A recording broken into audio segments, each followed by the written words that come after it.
AITA for telling my grandma to stop micromanaging me? I 24F was raised in a toxic home where I learned to be a major people pleaser.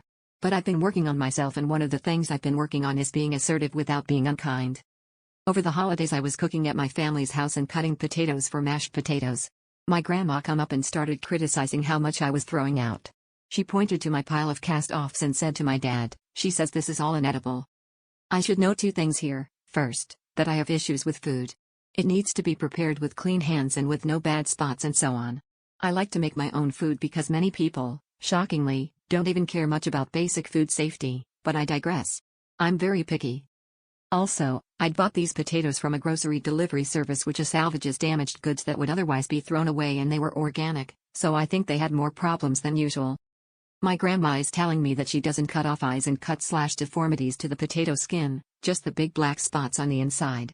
Then she takes the knife from my hand and cuts up the potato I'm working on. She goes to cut up another potato and I tell her I've not washed it yet. She rolls her eyes and says she doesn't always wash potatoes, but she does. Then she leaves and I have to cut up all my previously cut potatoes into smaller pieces so they will all cook at the same time and go to finish the job. From behind me she says, I saw that one, there is a big black spot in that potato, so you'd be justified in cutting off that part. I was pretty annoyed, so I gathered myself and turned to her with a calm face and said in my best, calmest voice, Grandma, I appreciate your help, but I don't need to be micromanaged. She put up her hands and went, okay. Then we all finished cooking together and had our holiday lunch. Last night I told my husband 50 meters I was proud of myself for what I said to my grandma, that it wasn't perfect, and since then I've thought of a few better ways to word it, but I felt I communicated really well. My husband thinks I was blunt and disrespectful of my elders.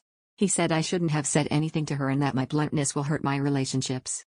He suggested I post the story here. What do you all think?